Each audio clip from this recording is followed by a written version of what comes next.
Hasil rekapitulasi Pilkada Jakarta telah selesai digelar. Hasilnya, pasangan calon gubernur dan wakil gubernur Jakarta nomor urut 3 unggul dengan 50,07% suara. Maka endorse artis, endorse Pak Jokowi, saya rasa tidak berhasil menjadikan Pilkada Jakarta ini 2 putaran. Sejauh ini begitu. Pilkada di DKI Jakarta akan berlangsung 2 putaran. Data Mas. Bapak Ibu bertanya kepada saya, jawaban saya rekam jejak. Rekam jejak. Kenapa saya Ridwan Kamil? Rekam jejak. Bapak ada perbincangan soal Pilkada Jakarta mungkin Pak? Ayo, maunya politik aja. Ada pembahasan atau nggak ada pembahasan ekonomi Pak? Nah ternyata masih ribut nih Cak di dalam ini di internal PDIP juga Sen. Walaupun sudah ada keyakinan nih 1 putaran, artinya Pram Rano ini 50 plus ya.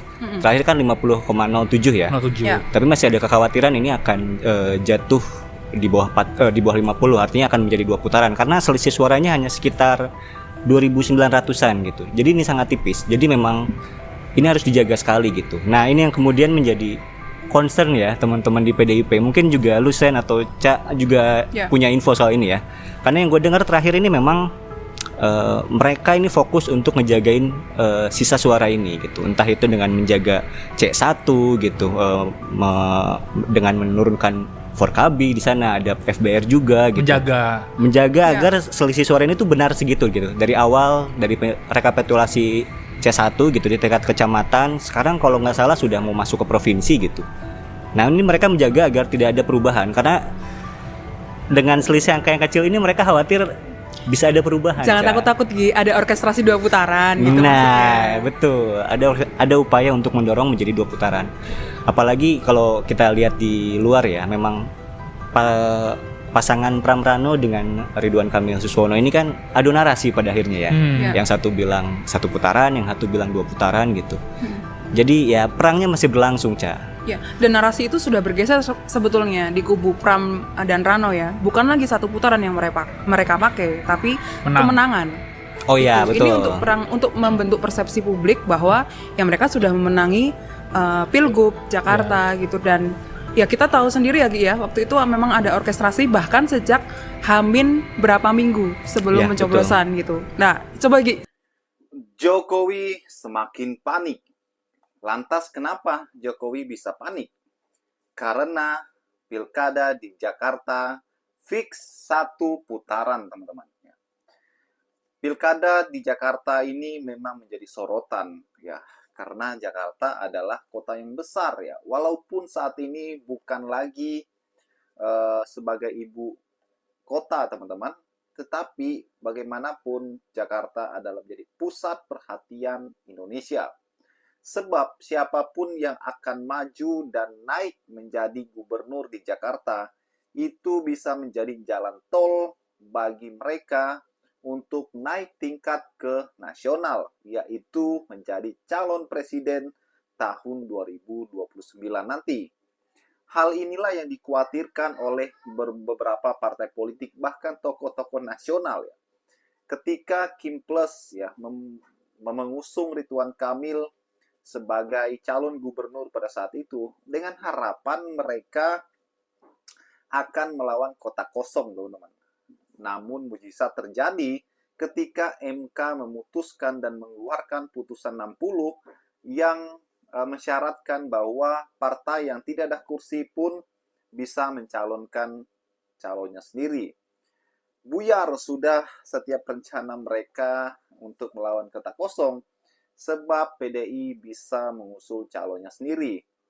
Naiklah PDI mencalonkan Pramono Anung. Ya.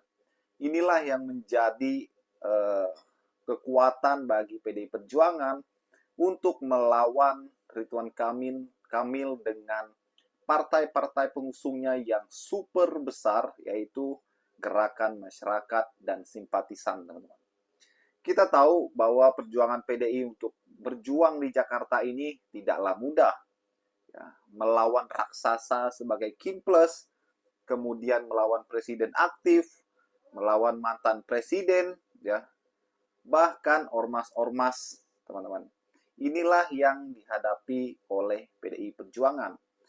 Namun syukur ketika PDI ya didukung oleh mantan Gubernur Jakarta yaitu Basuki Cahayapurnama alias Ahok dan Anies Baswedan. Dan ternyata tidak cukup di itu, teman-teman ya. Bagaimana sindiran-sindiran panas pun terjadi. Presiden Joko Widodo ya, mantan Presiden Joko Widodo terang-terangan mendukung daripada Ridwan Kamil ya. Ya, dengan katanya sih dengan power yang kuat ya kan. Dan akhirnya kalah juga, teman-teman. Di Pilgub Jakarta tahun 2024 ini keluarlah hasil quick count. Quick count menempatkan Pramono Anung sekitar 50% lebih. Kemudian Ridwan Kamil kurang lebih 39% lebih, teman-teman. Dharma Kun sekitar 10%-an. Dan iming-iming ya berharap DKI ini ada 2 putaran ya, atau masuk ke putaran kedua, teman-teman. Dan itu pun buyar. Sebab apa? Aturan dari KPU ya, 50 plus 1 suara. Itulah aturan yang tertera di syarat pemenang Pilgub di Jakarta. Dan apa yang terjadi ketika rekapitulasi kemarin, teman-teman? Mas Pram ini menang di semua daerah di Jakarta. Menangnya itu pun tidak tanggung-tanggung, bahkan kurang lebih seperti yang terjadi di quick count, yaitu 50,07%. Nah, 07% ini, teman-teman ya, bukan nilai yang sedikit. Kurang lebih 2.500-an suara. Inilah yang perlu dijaga sampai hari penetapan. Walaupun sudah diumumkan rekapitulasinya, namun penetapan belum, teman-teman. Yang menjadi panik adalah Jokowi, teman-teman. Baru-baru ini Jokowi pergi ke Jakarta lagi. Bahkan tadi malam bertemu dengan Prabowo Subianto. Apakah ini kepanikan atau intimidasi terhadap KPU agar KPU melaksanakan putaran kedua? Karena ketika putaran kedua berlangsung, maka Pramono Anung dan Rano ini akan terancam. Sebab apa? Sebab seluruh partai akan fokus di sana ya untuk memenangkan RK. Itulah yang terjadi saat ini. Tapi karena kekuatan rakyat ya, saya yakin bahwa di Jakarta akan ada 1 putaran dan pemenangnya adalah Pramono Anung dan Rano Karno. Bagaimana menurut kalian? Kita diskusi di kolom komentar ya. Sampai jumpa lagi. Salam.